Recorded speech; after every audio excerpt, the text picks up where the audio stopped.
me at Cello, Cello. You had me at Cello. You had me at Cello. Oh, you had me at Cello. Playing the cello has so many pluses. Good evening, everybody. It is 5 o'clock on a Friday, and we know what that means. It's almost time to practice like crazy all weekend long. But first, a dose of inspiration through Cello Chat.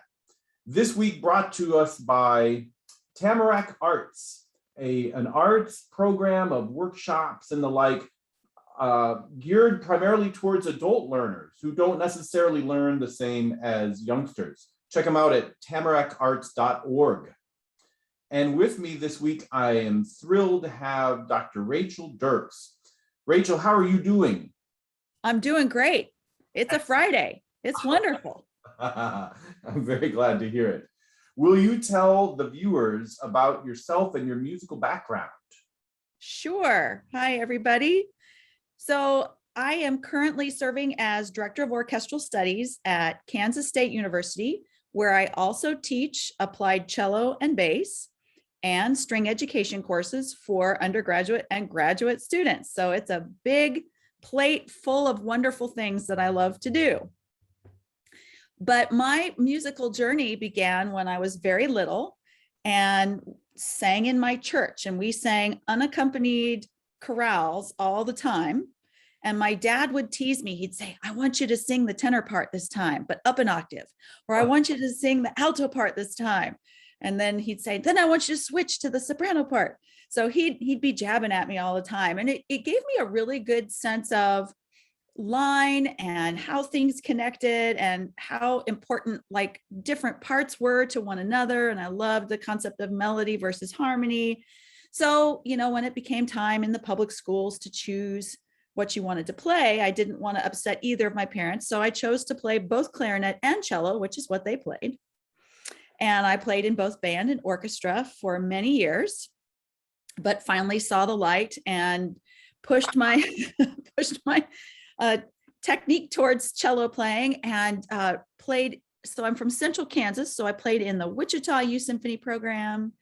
And then I studied in a very small liberal arts college in Central Kansas called Bethel College, where I actually started as a pre-med major and then switched gears to music because I just loved it so much.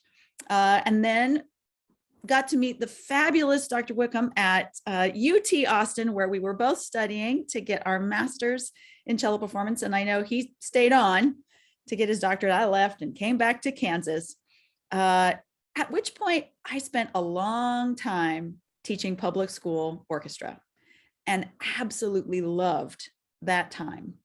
So I spent 23 years in the public schools of Kansas, teaching primarily high school orchestra, but oftentimes the whole gamut. So I would have everything from beginners to middle school to high school. And I sure learned a lot about people, about music, about communities, just lots of good things. And so recently I joke when I say that when I had my midlife crisis, instead of getting a sports car, I decided to get a Ph.D. So that's what I did. And I decided to study music education with a minor in orchestral conducting because I still really wanted to dig into orchestral conducting some more. And then amidst that studying, I was still teaching public school. And amidst that, a job came open that had everything I wanted to do. It had conducting, it had cello, it had string education, it had all of it. And I was like, wow, that's the kind of job I want to do. Maybe I should apply for that job. And here we are. So that's my journey in a nutshell. Outstanding, outstanding.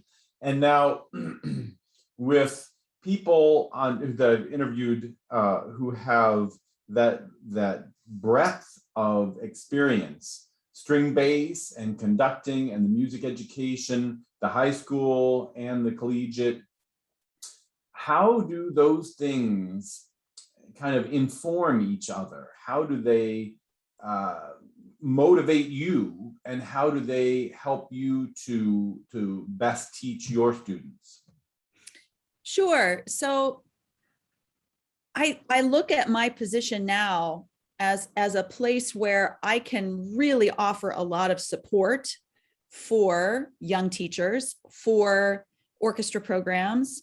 I'm in a situation where I can provide a master's program for teachers who want to go back and get a degree. So we've started a summer program for them so that they can do that in 3 summers. And I love that because it's really string ed focused.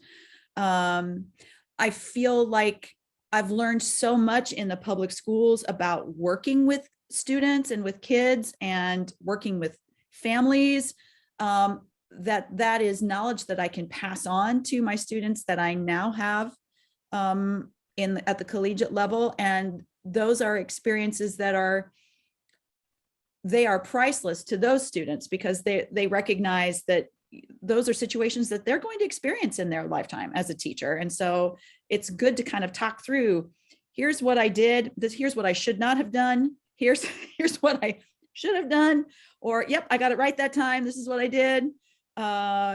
It's really powerful. And I love that all of the experiences that I've had teaching, whether it's been private or public school or collegiate, continue to inform and impassion me about moving forward and thinking about new ideas and music in general. Excellent. It definitely seems to be the case. Your name shows up regularly as a presenter at American String Teachers Association conferences. And I mean, some people, for example, tend to specialize in a particular topic or 2 or 3. And your name shows up in a variety of different topics. And I mean, I get the impression too, that it's not just that people thought, well, here's somebody who's really good at what she does and would be great on a panel, but that you're the instigator too, and that there's actually probably far more topics that coming down the pike that you could address in the future. So what is it? Is there some sort of a secret that you'd be willing to share, of course, as far as the way that you experience and encounter and work with music that makes you think, I wonder what, or how about, you know what I mean, that leads to articles or papers or just things to run further with? Yeah. So I've been doing a lot of, my research for my doctoral dissertation was actually on kind of the intersection of student mental health and the music classroom, and from the music teacher's perspective. So I was really interested in what music educators were seeing, because I was seeing from 2010 on, I was seeing a tremendous shift in kind of the behavior in my students. And so I was really concerned, and that's what I went to spend time studying when I did my dissertation. And so I find that when I'm thinking about different topics that I want to explore, it stems from those experiences that I've had with students where I'm like, wow, I'm seeing a significant change here. I wonder how that music impacts that, or how I could help that. So I want to go there. Or, wow, I really messed up in the presentation of that particular piece of music. I wonder how I could have done that better. Let me go that way.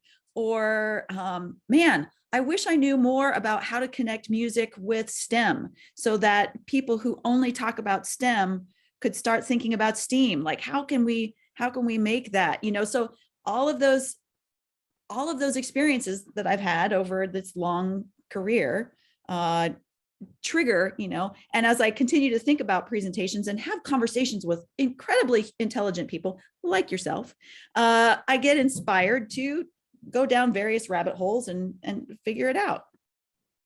That's really interesting. That, it seems like I'm going to guess just a little bit as far as how far back, let's say 50, 60, 70 years ago, kind of a beginning of a trend towards physical health, healthy playing, and the idea of hopefully a greater trend towards the aspects of mental health. I mean, of course, topics like performance anxiety have been around for quite a while, but there's a lot more to it than that, isn't there?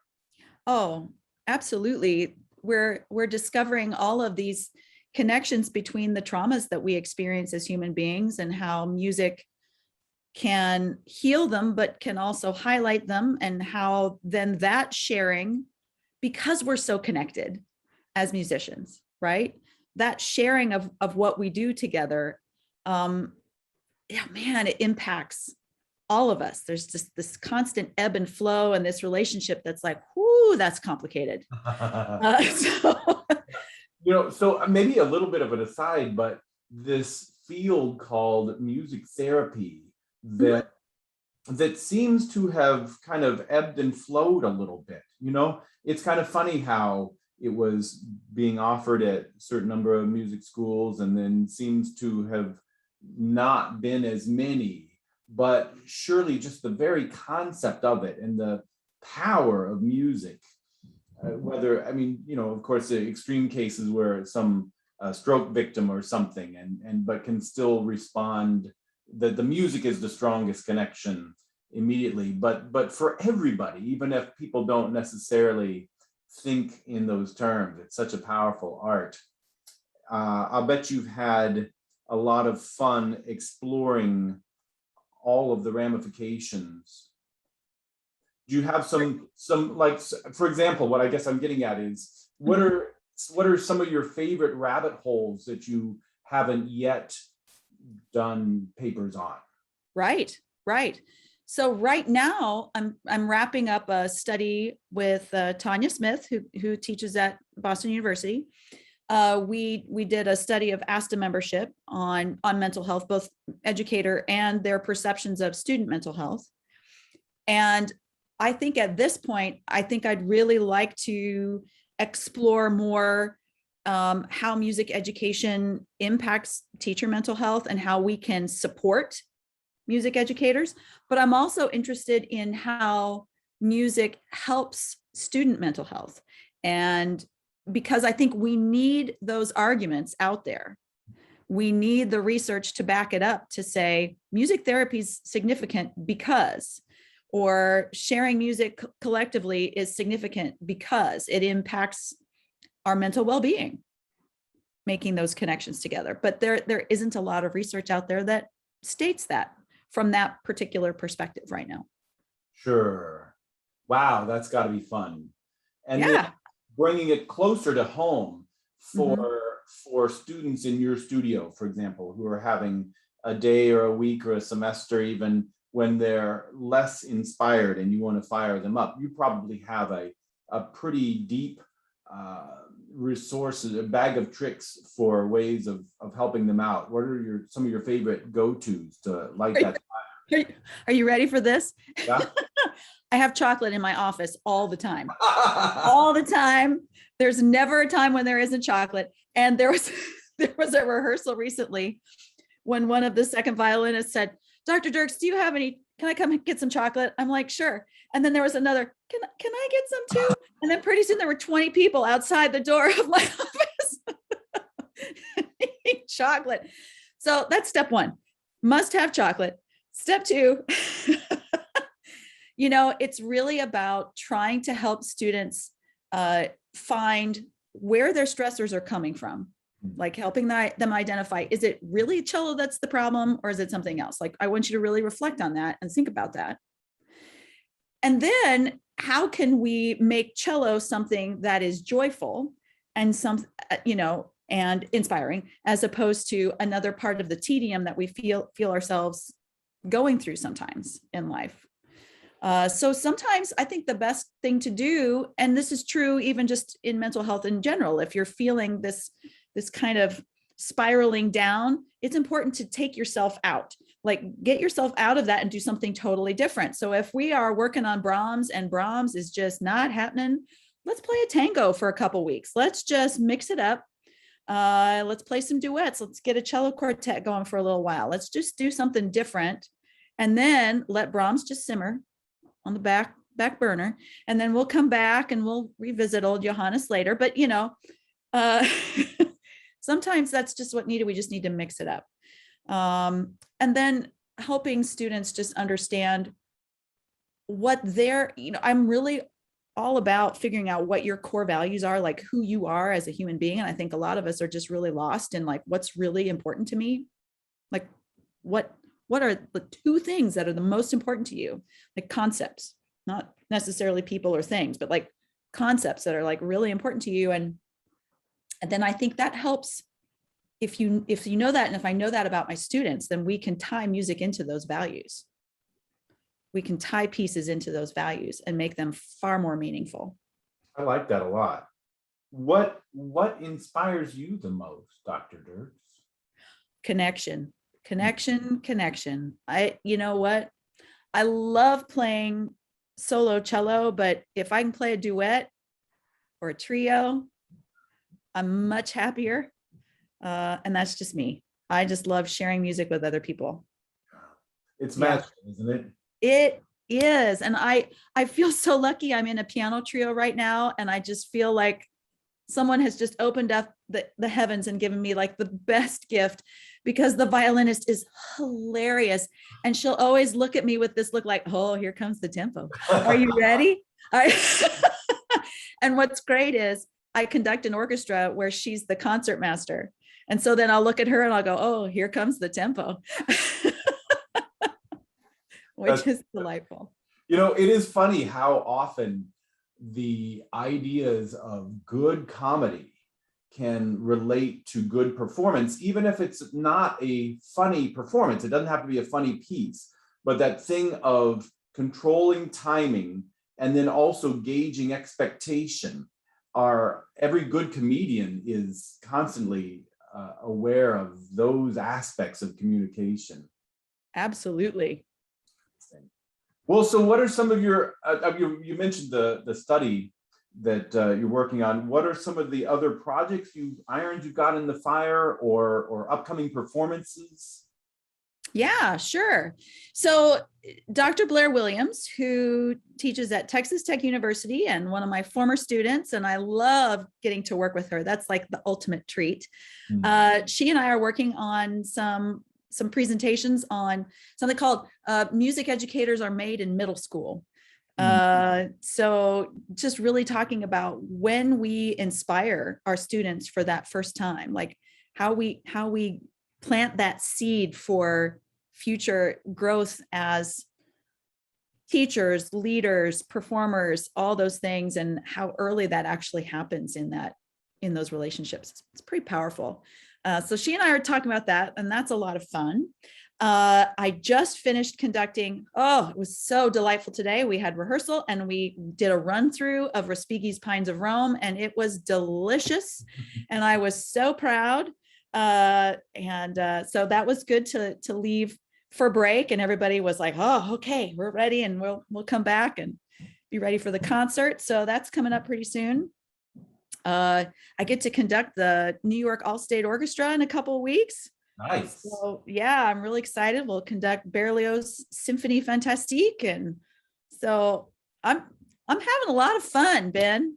Having a lot of fun. There are some interesting relationships between, orchestrationally, between the Berlioz and the Respighi. Do you find? Yes. It's fun to like compare and contrast. It is. And your willingness to try just everything related to music. Have you dabbled in arranging as well? I have. I did a lot when I was teaching, just because you'd have 18 cellos and one viola. So what are you going to do? So yeah, I've done a lot of arranging for sure. And that's a lot of fun too. Yeah, there's not enough time for all the fascinating, fun things there is in the field of music. This is true. This is true. Well, Dr. Dirks, thanks so much for visiting. It's always a great pleasure talking with you. Oh, you too. You have a wonderful weekend and have fun practicing, everybody. That's it. All right, everybody, practice all weekend long, and we'll see you this time next Friday. Take care.